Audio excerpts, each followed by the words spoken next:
Saya mau sharing sebuah kisah nih tentang dua orang laki-laki Bani Israel. Satu ahli surga, satu ahli neraka. Yang satu mukmin, yang satu kafir.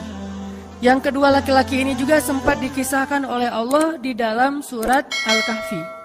Nanti teman-teman yang rajin baca Al-Kahfi pada hari Jumat bisa cek tuh. Salah satu kisah di surat Al-Kahfi itu kisah dua laki-laki Bani Israel, yang satu kaya, yang satu miskin, yang satu kafir, yang satu mukmin. Ceritanya dua orang laki-laki Bani Israel ini sama-sama Allah karuniai rezeki sebanyak 4.000 dinar. Sekarang satu dinar itu kurang lebih sekitar 2,5 juta. Jadi ada 4.000 di dinar. Lalu laki-laki kaya, laki-laki kafir, laki-laki yang tidak beriman, membeli sebuah rumah yang sangat bagus di puncak bukit dengan view yang luar biasa dengan harga 1.000 dinar. Sehingga kemudian dia datang kepada temannya yang mukmin, dia bilang, "Hei, yuk ke rumah saya tunjukin rumah baru saya." Datang nih ke rumah baru laki-laki yang tidak beriman. Pas ngelihat dari gerbangnya luar biasa, tamannya luas, ada rusanya, ada kijangnya, ada marmutnya, ada segala macamnya, ada onta, ada kuda, lengkap aja tuh. Ini rumah atau kebun binatang ya? Pokoknya rumahnya keren aja. Terus laki-laki beriman nanya, "Ini rumah baru?" "Ya." "Berapa kamu belinya?" 1.000 dinar. "Bagus kan?" "Bagus. "Ya udah kamu beli atau 1.000 dinar. Ini rumah kayak gini banyak nih masih dijual." Akhirnya laki-laki mukmin ini pulang. Malam harinya dia sholat, kemudian dia berdoa, "Ya Allah, sahabat saya sudah membeli sebuah rumah yang besar, rumah yang bagus dengan harga 1.000 dinar. Maka besok saya ingin membeli itu di surga dengan cara bersedekah 1.000 dinar. Maka berikanlah untuk saya rumah yang lebih bagus di surgamu ya Allah." Dia sedekah 1.000 dinar. Lalu besoknya ketemu sama temannya yang tidak beriman, nanya, "Udah beli rumah?" "Udah." "Di mana?" "Nggak dekat dengan rumah saya, jauh," kata dia. "Di mana itu?" "Di surga." "Hah? Caranya gimana?" "Sedekah." "Wah, kamu mah orangnya fanatik lah, istilahnya sok soleh lah, apalah segala macam, Pak Haji." Diledekin aja tuh. Diledekin. Taulah yang udah hijrah kan gitu ya, suka ada istilah-istilah ngeledekin. Ya udah hijrah, anak masjid, apa istilah-istilahnya. Diledekin gara-gara dia bersedekah 1.000 dinar. Sebagai ganti temannya yang membeli 1.000 dinar itu bisa beli rumah yang besar. Diledekin terus. Setelah berlalu sekian lama, kemudian laki-laki yang pertama ini yang tadi tidak beriman nikah. Istrinya tuh cantiknya luar biasa, usianya ABG, cantik. Setelah selesai dia lamar, nikah, pas hari pernikahan ngundang temannya yang beriman. Datang ya ke acara pernikahan saya. Acaranya tuh weddingnya itu ada IO-nya, IO terkenal, paling terkenal di situ. IO Bani Israel. Jadi wedding bukan IO ya, wedding organizer-nya Bani Israel. Kan orang Bani Israel mah, orang Yahudi ini kalau bikin acara tuh luar biasa ya. Kayak mereka bikin Tomorrowland segala macam kan. Jadi bikinlah wedding organizer ini bikin acara wedding yang luar biasa, menghabiskan berapa? Kalau sekarang mungkin di TV-TV itu suka diumumin biaya weddingnya itu berapa miliar kan, suka gitu tuh. Nah dia ngumumin. Atau kalau nggak dia umumin pun orang-orang bilang, tahu nggak itu acaranya habis berapa? 1.000 dinar. Habis 1.000 dinar. Dia nanya, ini emang habis 1.000 dinar? Ya, maharnya 1.000 dinar. Mahar si cewek cantik. Cewek paling cantik di kota itu aja. Tidak ada lagi cowok kecuali pernah suka sama tuh cewek. Tapi dia dapat gara-gara punya uang 1.000 dinar. Saya pernah goyang sama istri saya. Nanti kalau anak kita nikah, maharnya gak usah mahal-mahal. 2 miliar aja. 1 miliar buat dia, 1 miliar buat bapaknya. Nah, 1.000 dinar. Udah gitu dia pulang nih orang beriman. Malamnya dia tahajud, dia berdoa kepada Allah, ya Allah, teman saya udah nikah, dan saya mau masih gini aja. Tuh ya, ini pedoman buat teman-teman ya. Kalau ada yang ngasih kartu undangan, tanya maharnya berapa? Maharnya 10 juta. Waduh, saya pas nih 10 juta. Bilang ke Allah, ya Allah, sama kayak dia. Saudara saya, teman saya sudah menikah dengan mahar 1000 dinar. Dan saya masih punya. Saya ingin melamar bidadari di surga dengan 1000 dinar. Nikahkanlah saya dengan bidadari paling cantik di surga, ya Allah. Ini 1000 dinarnya, sedekah 1000 dinar. Temannya punya anak, ceritanya pas lagi reuni SMP gitu ya. Lagi reunian tanya, kok masih sendiri aja? Enggak sendiri, cuma gak dibawa. Itu trik menjawab pertanyaan yang nyelekit tadi. Loh, kok kamu sendiri? Nggak ditemenin sama si dia? Nggak, lagi nggak enak badan. Nggak dibawa katanya. Loh, kok nggak dibawa? Soalnya masih di surga. Udah aja. Oh, di surga gimana caranya? Sedekah 1000 dinar. Wah, lo benerannya keterlaluan lo. Udah habis-habisan dibully. Dibully habis-habisan gara-gara dia nggak melamar cewek dengan 1000 dinar, malah pakai sedekah untuk melamar bidadari hurul ain. Baca surat Ar-Rahman paragraf terakhir tentang hurul ain. Fihinna qasiratut tarfi lam yatumithunna insun qablahum wala jan. Gak ada manusia yang kayak gitu. Qasiratut tarf, cewek yang matanya besar tapi sayu. Matanya besar tapi sayu. Kalau mata saya kecil, matanya besar tuh. Orang sekarang kan banyak pengen mata besar, sampai diedit dulu di berapa tuh aplikasi teh. Nah itu, di fotoras lah, apalah diedit supaya matanya disobek dikit bagian ininya jadi besar gitu ya. Dikasih eyeshadow, dikasih apa segala macam supaya matanya besar. Kenapa? Mata besar itu simbol dari kecantikan. Makanya bidadari itu bahasa Arabnya hurul ain, yang matanya besar. Lam yatumithunna insun qablahum walajan. Belum pernah disentuh. Disentuh doang loh ya, bukan yang lain. Cuma disentuh aja, belum pernah oleh manusia dan jin.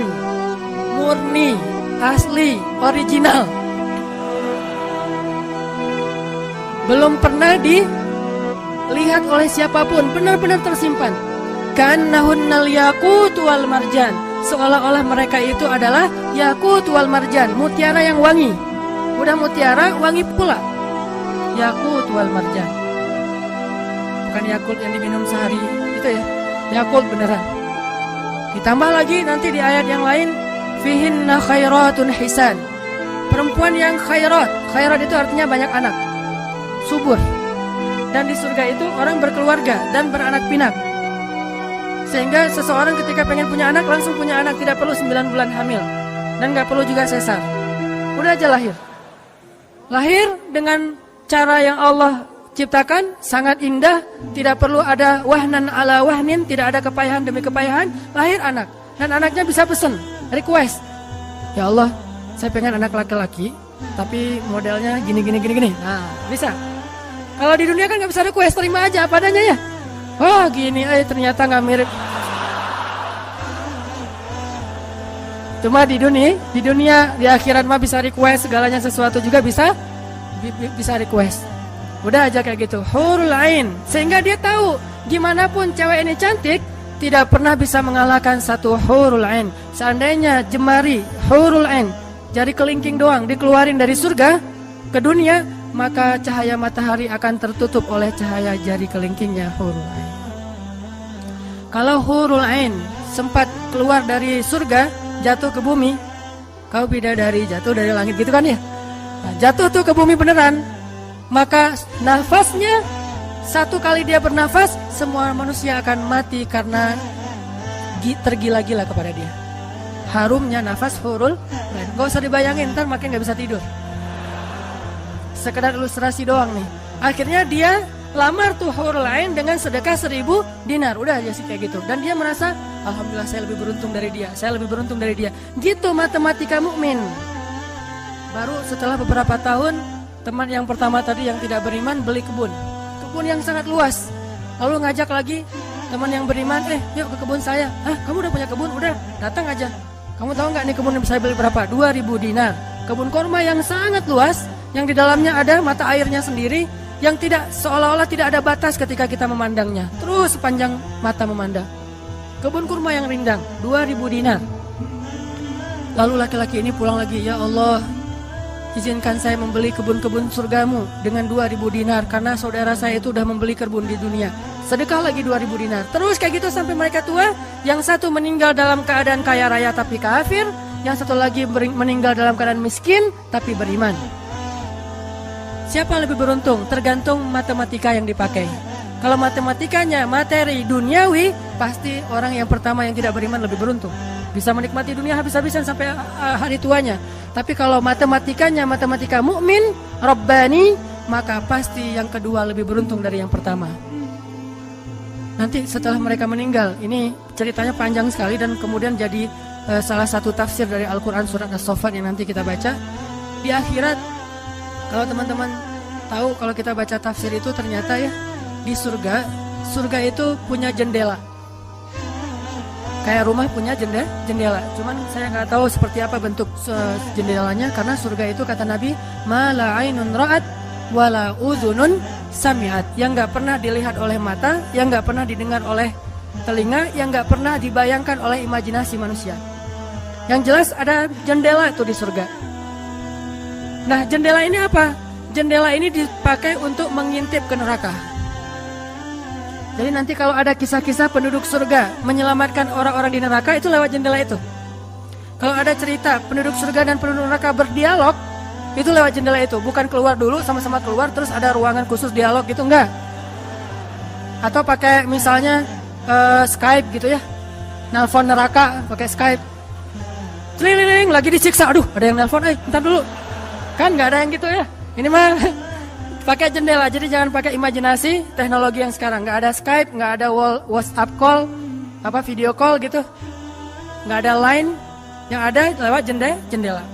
Begitu dia ngelihat ke jendela, dia langsung Allah berikan dimensi melihat neraka. Langsung Allah kasih ruang untuk bisa melihat neraka. Di neraka itu dia akan bertanya kepada malaikat neraka, ngasih kayak kertas gitu, tolong cariin yang namanya ini.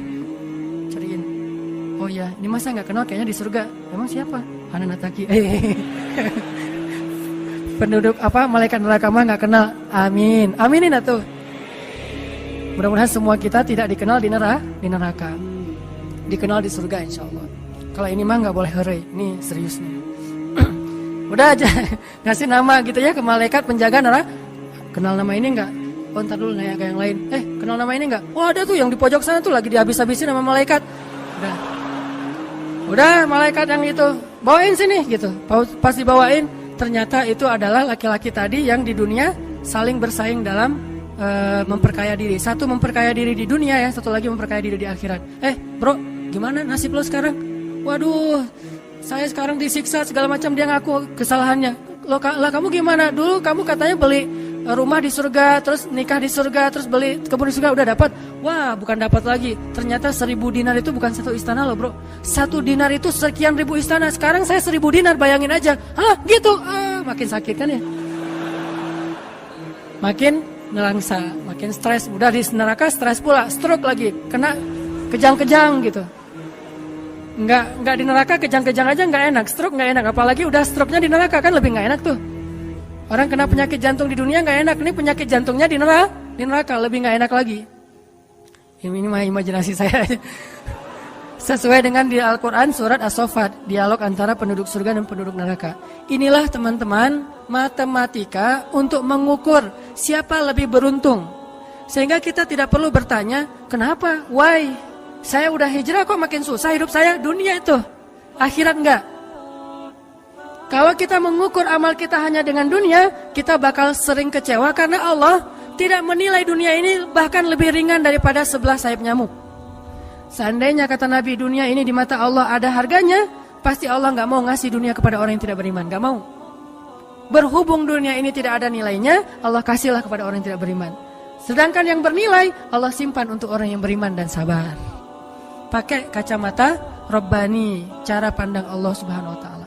Sehingga ketika kita hijrah, kita minta tolong kepada Allah urusan dunia, tetapi kita yakin kalau kita istiqomah, ikhlas, maka di akhirat wa ma indallahi khair. Itu harus jadi mantra yang kita ulang-ulang tuh. Kalau teman-teman lagi cemburu dengan dunia, seseorang bilang wa ma indallahi khair. Apa yang ada di sisi Allah lebih baik. Udah enggak jadi cemburu tuh.